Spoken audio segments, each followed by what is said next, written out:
Do you ever feel frustrated because you want to improve yourself, you want to improve your life, but it seems like you just don't have enough discipline to make it happen? It's really discouraging when you have these clear goals and you have all these examples that you see online of what it looks like to improve yourself and build a better lifestyle and a better life, to become healthier and fitter, to improve your mind and your mental health, to be less distracted, to be less addicted to all kinds of stuff, and to become a more capable person, to maybe start your own business or improve your career or finish those studies and start excelling at life instead of just coping. You see all these examples online of people who are crushing it, and you're given the instructions of how to do it, like follow this workout plan, follow this study plan, build a business like this, and so on.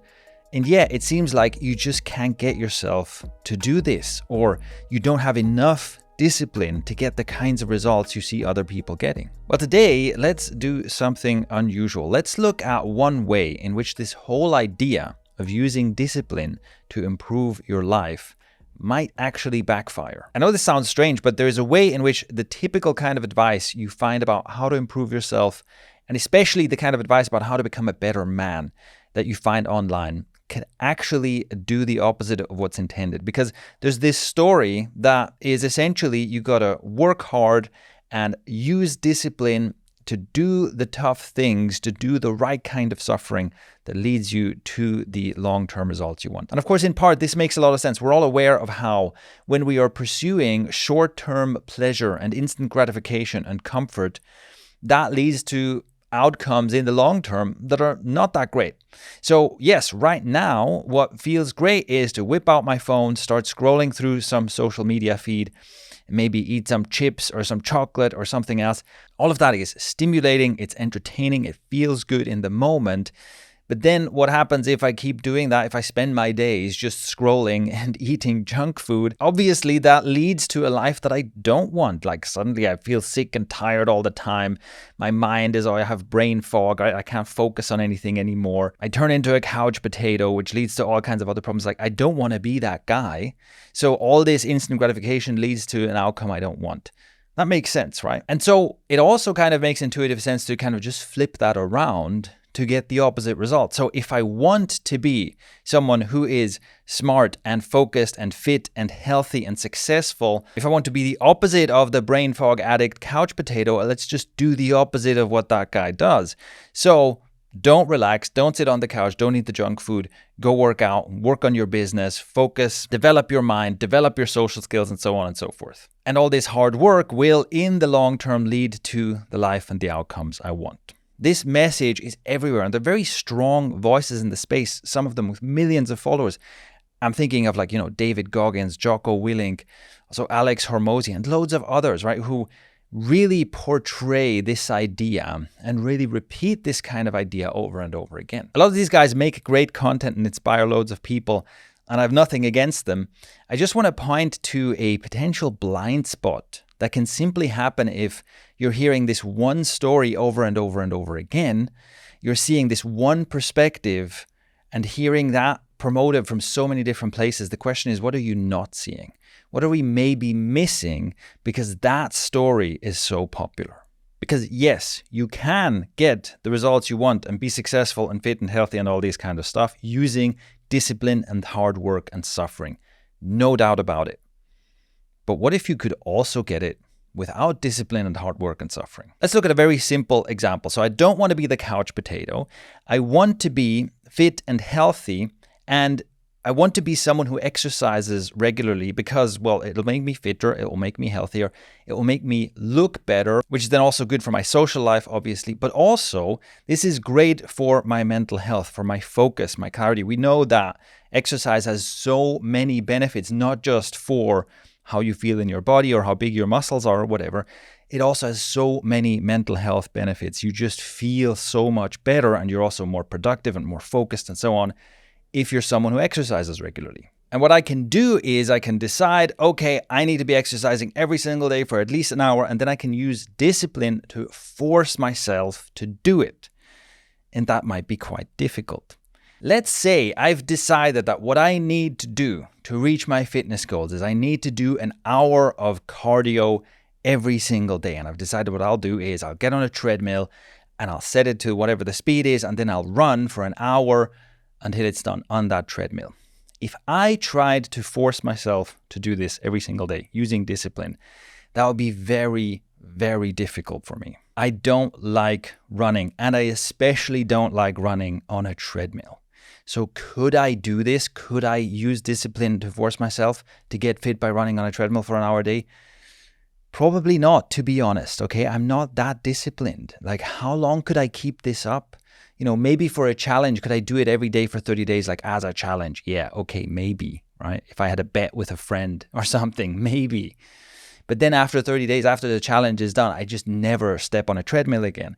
I just don't like doing that. And yeah, sure, it would be good for my fitness and it would be good for all the benefits I talked about before. But instead of stepping on a treadmill, what if I step up to a heavy bag?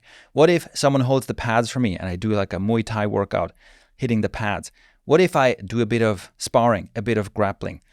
Guess what? These are super intense workouts. In fact, that is way higher intensity. That is more suffering, if you will. It's harder work. I'm more out of breath at the end of, an hour of on and off hitting the pads than an hour of running on a treadmill. It is a way harder workout. So if anything, that's going to help me reach my goals faster than running on a treadmill. And guess what?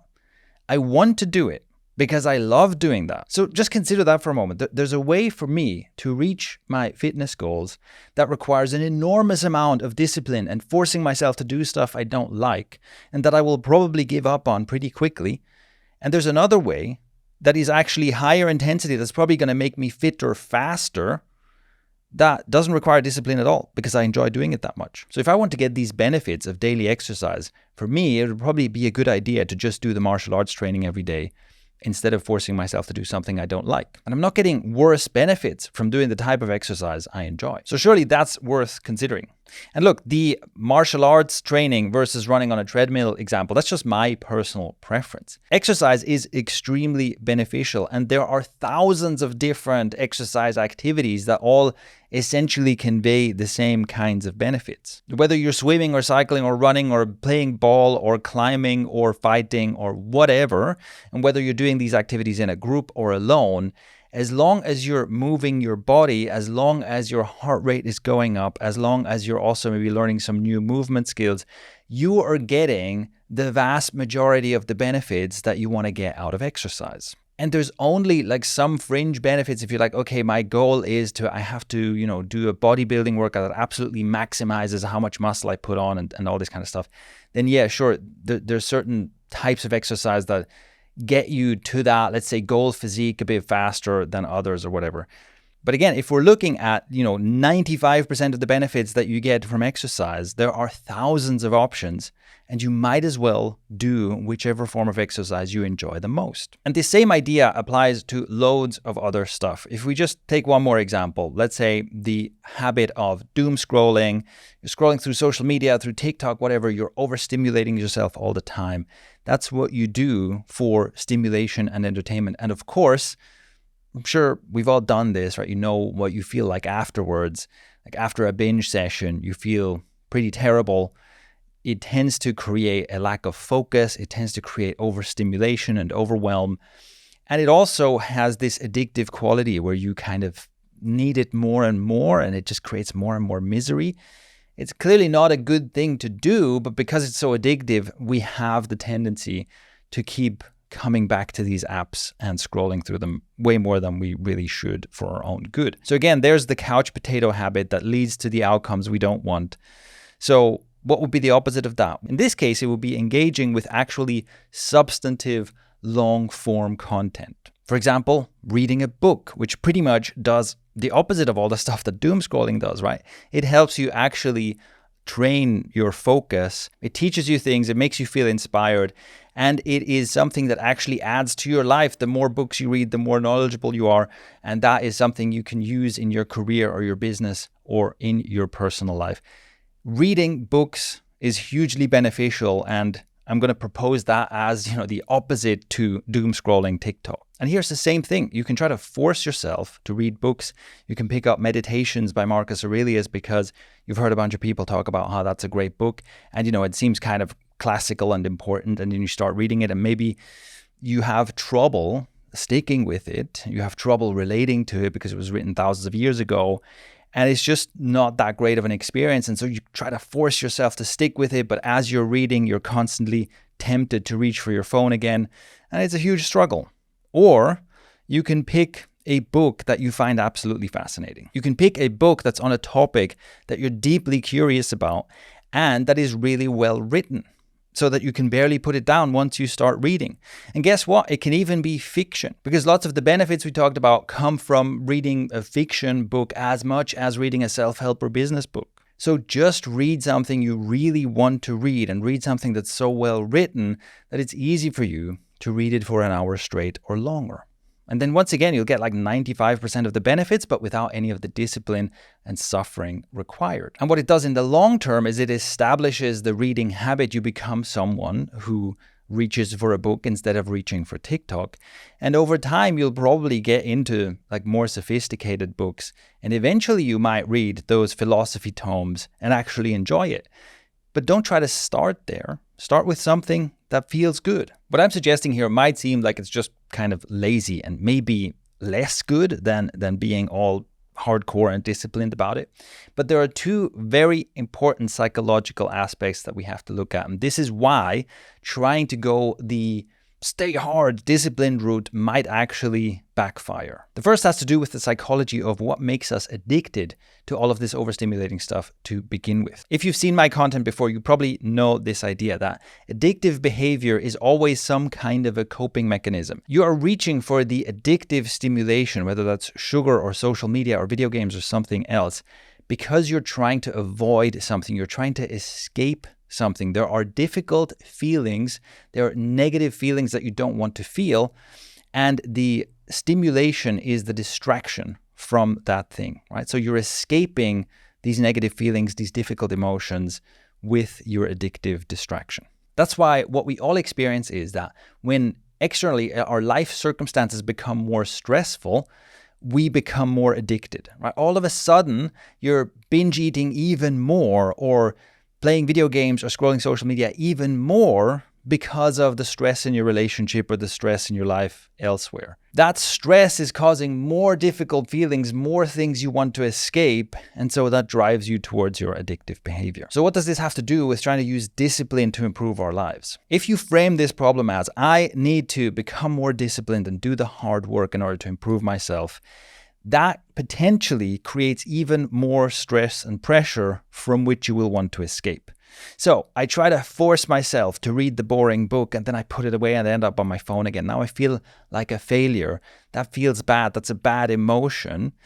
And next time I'm trying to pick up the book to read, I'm like, oh, that was so terrible last time. I'm already dreading it. I have a kind of anxiety about this next session. So again, that's a negative feeling that now I want to escape. And the same with the workout or whatever else, running on the treadmill or doing some other thing that I'm kind of forcing myself to do. It creates this pressure and tension that now I want to escape, and my failure to do it. So when I don't successfully force myself to do it, when I maybe give up my treadmill run after 30 minutes instead of an hour, now I feel bad about myself. I feel like I've let myself down. Maybe I feel some guilt or shame. And that's more negative emotion that again will drive me to try and escape. And this is why what a lot of people experience when they try to do this kind of self-improvement stuff is you might have a burst of motivation. You go, okay, I'm going to have the discipline to do all this stuff. I'm going to have the perfect morning routine and all this kind of stuff. And you try and force yourself to do it. And you maybe keep it up for a couple of days, maybe even a week or two. But then you fall off, and you fall off hard. And it's almost like your bad habits after that short burst of motivation and discipline are even worse than before. And this is exactly why. You've essentially built up even more pressure, even more tension, even more stress and difficulty in your life. And now you just need to get away. You just need to escape. So that's a little counterintuitive, but this is how the attempt of improving your life in this specific way can actually backfire and lead to worse outcomes. The second important factor is about mindset. The way you frame things to yourself, the way you think about something and what you believe about something changes what you will perceive in the world, what you will even consider as a possible option. So if you tell yourself the story that In order to improve your life, you must suffer. In order to improve your life, you must have discipline. And you essentially expect that only hard work will lead to the results you want. Hard work meaning only stuff you have to force yourself to do, only stuff you actually don't want to do can lead to the results you want. If that's what you believe, that's what you'll keep finding. And it's one of those tricky things because a lot of people, of course, say that, only hard work will lead to the results that you want, or maybe even say something like, becoming successful requires suffering. That's not necessarily wrong, but there are subtleties to this. And a very important subtlety is that it may be true that a great success always involves hard work and suffering. It is also true that the success is not because of the hard work and suffering. Like if you think about it in terms of financial success, the success of a business, people are not paying you to suffer. People are paying you to deliver them a valuable product. And whether you suffer in that delivery or not does not matter, right? You're not getting paid to suffer. Or if we use the exercise example again, so look, your body is changing. You're getting fitter. Your muscles are growing in response to a stimulus.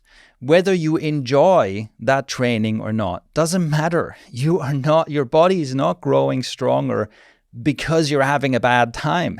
It is simply responding to stimulus. So it's important to consider how you're thinking about these things. What is your mindset?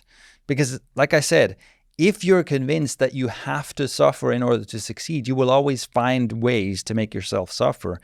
And you will ignore possible solutions that get you the results you want that don't involve suffering. Maybe you even noticed this in yourself. When I was giving the examples and talking about how why not do a type of exercise you enjoy? Why not read a book you enjoy reading? Maybe you actually resist that idea. Maybe you're going like, no, that doesn't sound right. That doesn't sound right. Like it seems like, I don't know, cheating, or it must be like less effective, or it somehow doesn't count, right? If I'm actually having a good time doing these things, it doesn't count. And it's better if I suffer. If you noticed just an internal resistance to this idea that, hey, maybe you could be doing stuff in your life that actually makes you feel better, like it's an overall win, right? It's not only doesn't it require discipline, but you find a way to exercise and move your body that you find more enjoyable than sitting on a couch. You find books to read that are more interesting and fascinating to you than scrolling through TikTok. You find ways of being creative in the world, doing your creative work, maybe building your business, building your career, doing your studies, whatever, that actually feels better than mindless consuming. And as a result of that, you will get all the success and the positive outcomes you wish for. Maybe as you're hearing this, you're feeling yourself kind of resisting that idea. And that's exactly the problem, right? If you deeply believe that it must be hard, it must involve suffering, it must involve you forcing yourself to do things you don't want to do, then you will reject even the possibility that there's a different answer. And that exactly is the blind spot that we all can develop if all we ever hear is this story about how discipline and hard work leads to the success we want. Like I said in the beginning, I'm not saying that discipline and hard work don't work. And if that's what you want, if you want to be the guy who gets up at 5 a.m. and then tortures himself for several hours, if that makes you feel good, like ironically, right? Like some people like the experience of this kind of self-discipline and this kind of almost torturing themselves. If that's what you want to do, go for it.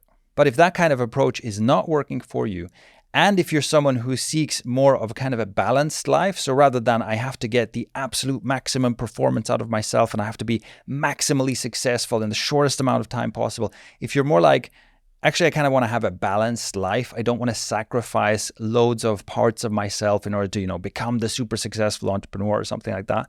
If you're more interested in a holistic approach to self-development, then this framework that I presented here is probably going to serve you a lot better. So here's my challenge to you. Right now, think about some outcome that you want in your life that you've struggled to get to so far, and where maybe you've told yourself the story, it's because I'm not disciplined enough. And consider, what might you do instead? Is there a less disciplined, lower suffering way to get the same outcome. Let me know what you come up with by leaving a comment below. And also, if you have any questions or comments on this, let me know your reaction. Let me know if you don't quite agree with what I'm saying, or let me know if it sparks ideas for you. Go ahead and leave a comment below. And also, if you want to make sure not to miss out on my content, make sure you're subscribed and hit the first link in the subscription to get access to my exclusive content. That's all for today. Thank you for watching. And in the meantime, go ahead and watch this video next.